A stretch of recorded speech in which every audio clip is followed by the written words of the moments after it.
Hi students, my name is Professor Kshitij Bansal. I teach international law at Jindal Global Law School. In this broader discussion on public international law, what we are going to discuss today is specifically the relationship and interaction between international treaties and in domestic and national laws. What will you be gaining out of this briefing that you're watching right now? This discussion will give you an overview of different conventions, pacts, legislations, agreements, and other forms of international legal instruments to enforce international law and the way it can be incorporated in national legal systems. By the end of the discussion, you will have a fair amount of understanding of knowing different ways in which international law penetrates national and domestic legal jurisdictions and its respective limits. International treaties and national and domestic laws discussion would essentially begin by telling you that international law comprises of a system of rules and principles of universal application that govern the international relationships between sovereign states and other institutional subjects of international law. In other words, international laws are a set of rules that are binding between states and between nations. 22nd session of General Assembly meeting of the 6th Legal Committee, United Nations Headquarters, where the principles instrumental to the Vienna Convention were adopted, and this convention was the 1969 Vienna Convention on the Law of Treaties, an important treaty which refers to an international agreement concluded between states in written form and governed by international law, whether embodied in a single instrument or in two or more related instruments, and whatever its particular designation may be. Interestingly, I always mention this to my students, the term treaty means and includes conventions, international agreements, pacts, general acts, charters, statutes, declarations, as well as covenants. There are only two types of treaties, bilateral and multilateral. Well, there's third one which is called plurilateral, but we'll stick to the two. A treaty which is binding only on the parties to the agreement. A treaty basic principle underlies the law of treaties is pacta sunt servanda, which means every treaty in force is binding upon the parties to it and must be performed by them in good faith. Now, what is the difference between international law and domestic law, now that we're talking about an interrelationship? National law is concerned primarily with the rights and duties of legal persons, be it individuals or companies, within the state or within the similar territorial entity, rather we should say within the same domestic legal jurisdiction. National law is developed by a legal superior, mainly by the parliament or person with legislative power, who is considered to be legally competent by the society, and in situations where the governing power has both the authority and political competence to make and enforce that law. On the other hand, international law focuses on rules and principles that govern international relations between sovereign states and other institutional subjects of international law, such as the United Nations, the Arab League, and the African Union. International law focuses on the rights and duties of not the individuals within the state, but of the state themselves. There is no legal superior in international law. All the states are given equal rights. There are now traditional theories about this relationship between international and domestic law.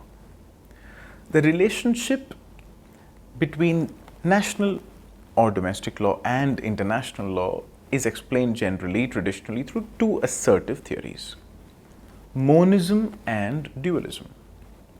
The first theory, monism, is the idea, or it assumes that international law and national law are simply two components of a single legal system or body of knowledge, and regards law as one entity.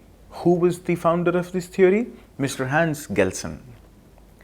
Monism goes on to say that national law and international law are parts of one single system, in which international law is at the top of pyramid, validating all the acts of national law. In case of any conflict, international law is followed as it precedes the national law. In monist models, a ratified international treaty, this is important, a ratified international treaty forms a part of domestic law. It is directly incorporated and often directly applied at the national level. Monism in practice expects the laws of the nation's legal institutions to be similar to those of international law. In case they aren't, the national jurisdiction should give effect to international law and not to its own internal law. USA is a monist legal system. Dualism, the other theory, was proposed by Triepel and Anzilotti. This theory states that international law and national law are two separate, distinct legal systems. Due to these laws being of different system, international law would not form a part of the national law of the state. If any of the international laws are enforced in the state, it would only be because of the adoption of international law by the national law of that state. Dualist models of the relationship between international law and domestic law propose that a treaty takes effect internationally after being signed by the head of state, but in order for it to have sway over domestic legal affairs, the treaty must be adopted through a law of parliament, which the process is called as ratification. National law is given priority over international law under this system. Also, in order to make international law binding on authorities, it needs to be transformed into national law. International law's perspective on national law can be gauged from the study of Article 21 of the Vienna Convention on the law of treaties. National law cannot be used to justify non-compliance of international law. This shows that international law has a higher stand with respect to national law in its own meaning. As held in the case of Mexico versus United States of America, the rights granted under the Vienna Convention on Consular Relations are treaty rights, which the US has undertaken to comply with it in relation to individual concerned, irrespective of the due process rights under the US constitutional law. Thus, it was held that it is the general duty of the nation to bring its national law in conformity with the obligations posted under international law. It is one of the general facts that when an international rule requires the state to change a law to comply with that rule, the state becomes duty bound to put in all the necessary steps to amend, repeal that law. As held by the Permanent Court of International Justice in its judgment on exchange of Greek and Turkish populations, a principle which is self-evident according to which a state which has contracted valid international obligation is bound to make in its legislation such modification as may be necessary to ensure the fulfillment of the obligations undertaken. But this conformity needs to be integrated into domestic law only when the state fails to observe some obligation on the specific occasion. Let us now talk about the other side of the story. What is the national law's perspective on international law?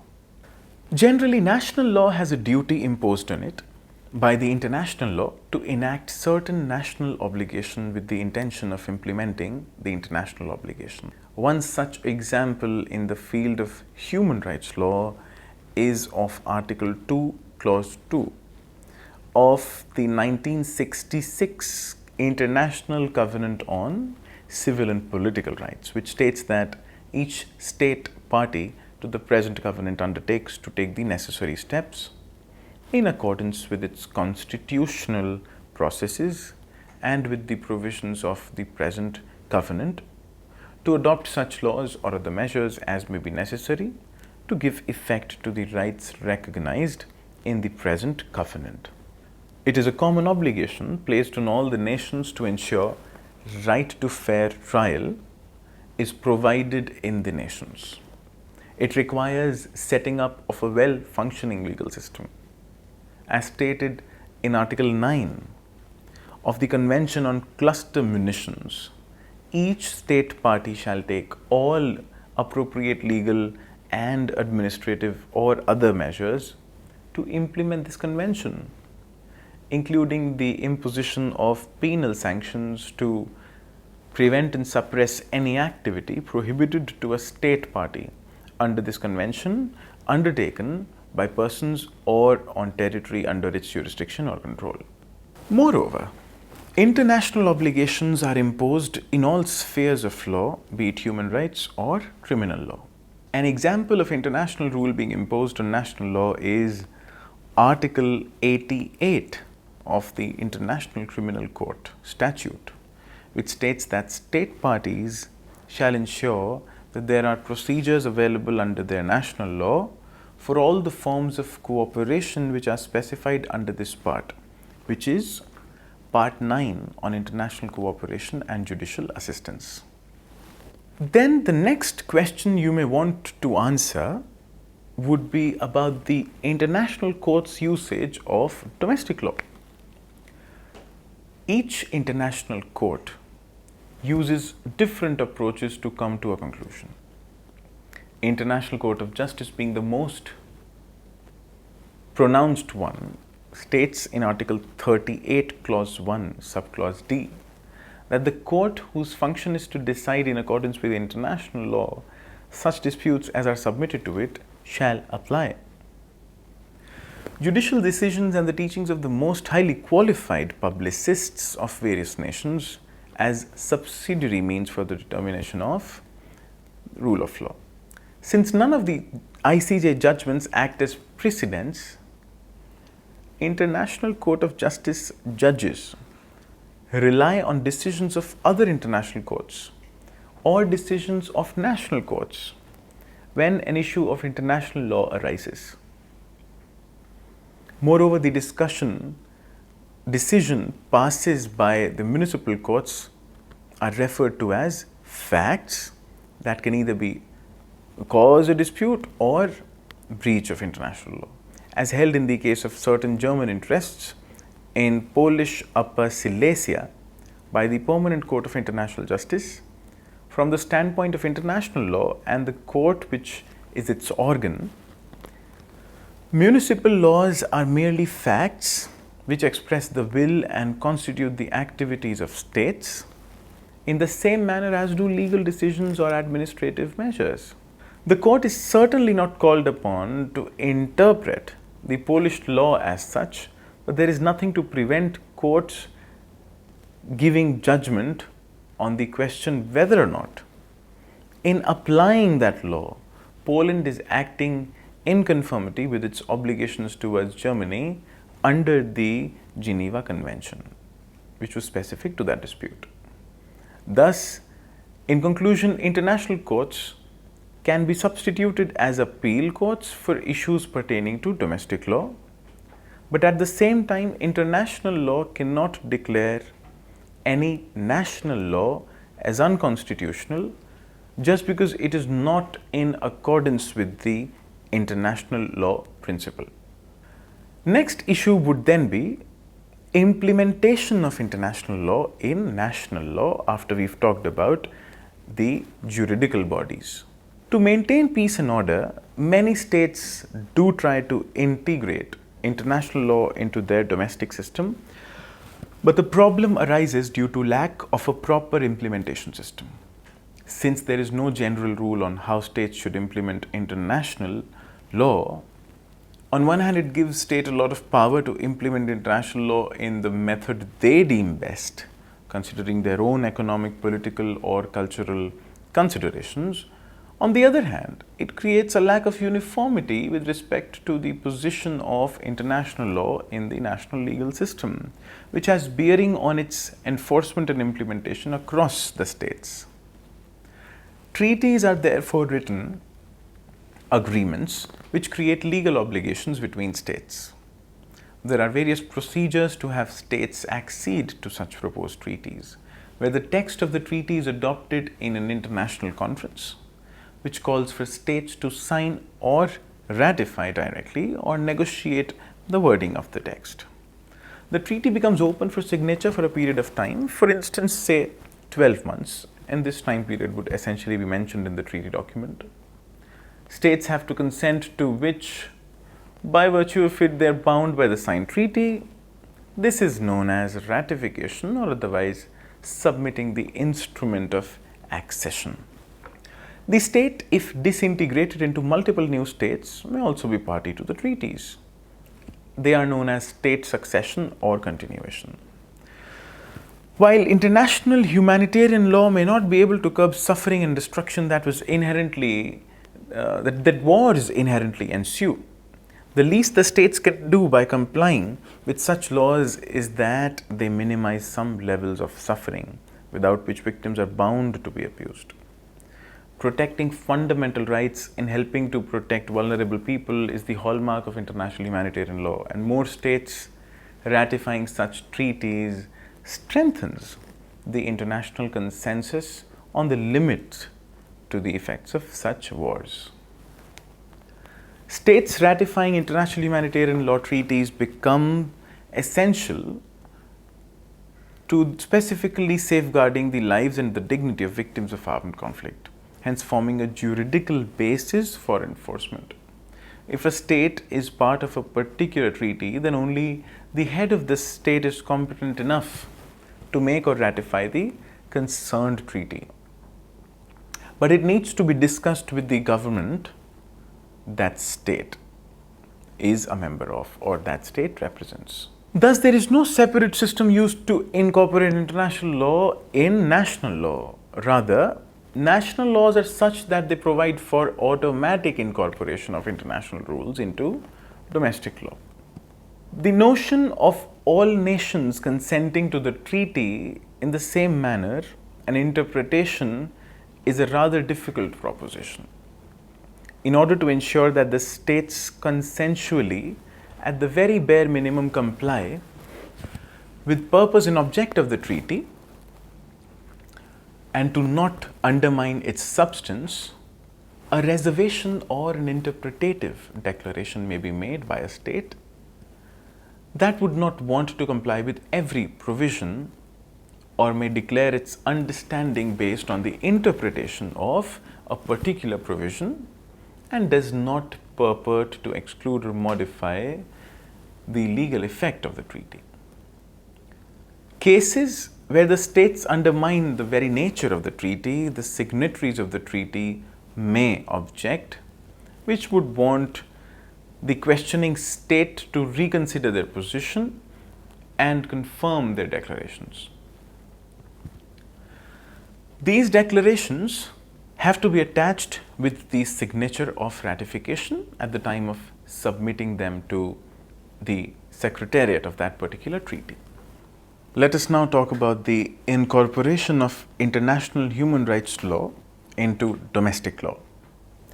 For smooth functioning of international law, it is necessary for the domestic courts to integrate the rules into their legal system.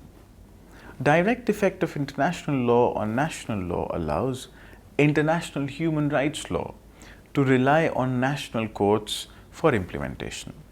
However, direct effect is not the only solution. There are various restrictions which can be put up by the state. The state may adopt certain legislation in contradiction with the international rule, or it could promulgate norms restricting the possibility that an international treaty may be invoked by individuals before national courts.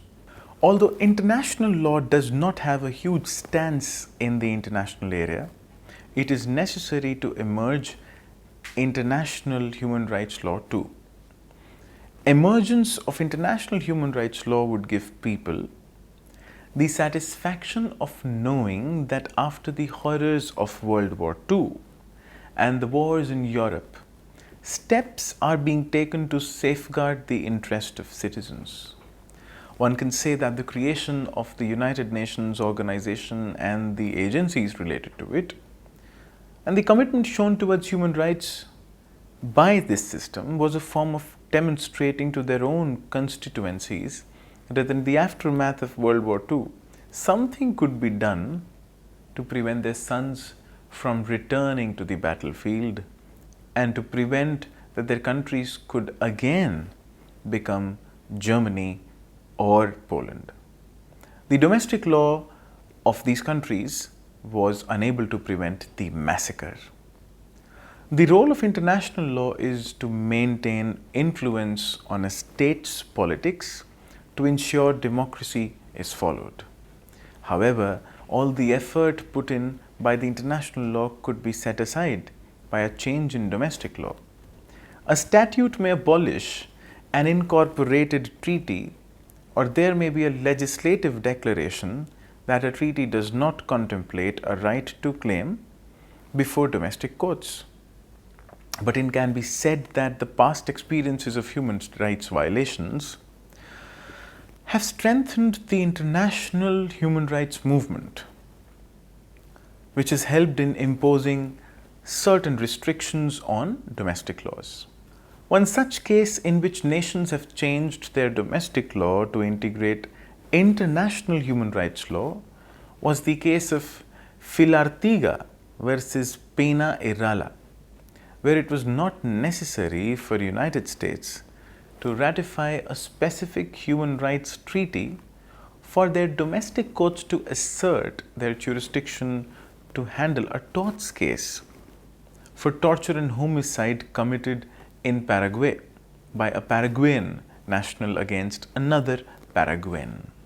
The inviolable nature of international pre-emptory norms, jus cogens, and IHL. The notion of jus cogens in international law encompasses the notion of pre-emptory norms in international law.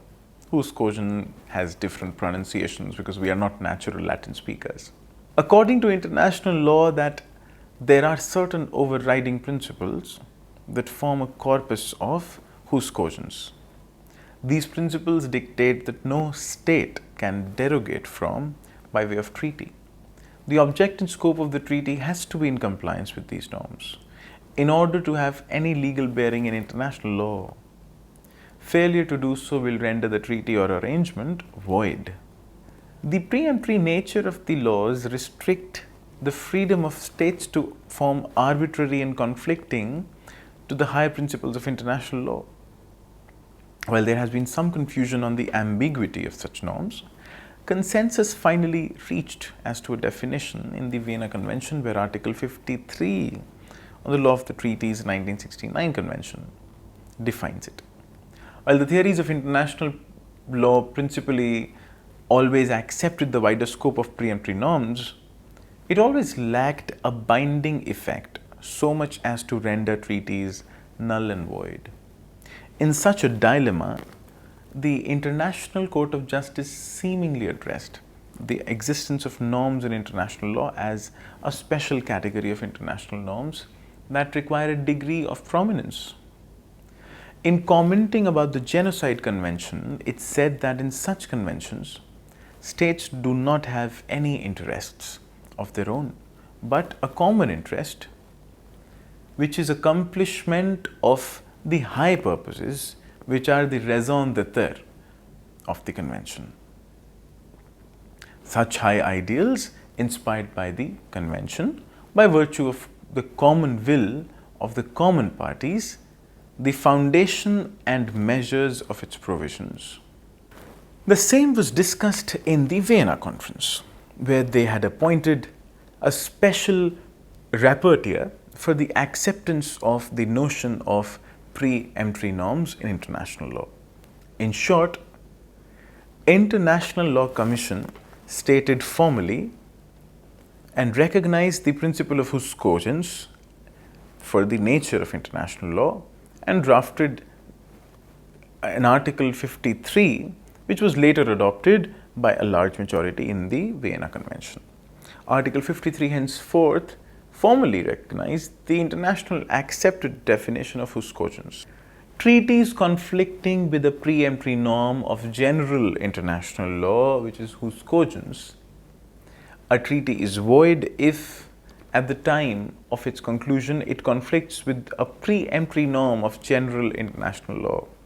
For the purposes of the present convention, a preemptory norm of general international law is a norm accepted and recognized by the international community of states as a whole as a norm from which no derogation is permitted and which can be modified only by a subsequent norm of such general international law character having the same force and level of acceptance. Not only that, but Article of the Vienna Convention also empowers to invalidate any pre-existing treaty that might be in conflict with the emergence of this new preemptory norm. After this a little technical, theoretical international law discussion, let me summarize what we've mainly learned from this briefing. We have mainly learned the different legal and normative grounds on which international law is currently percolating the national legal systems of the world, which happens by two theories: monist system and the dualist system. US, for example, is a monist system. India, for example, is a dualist system.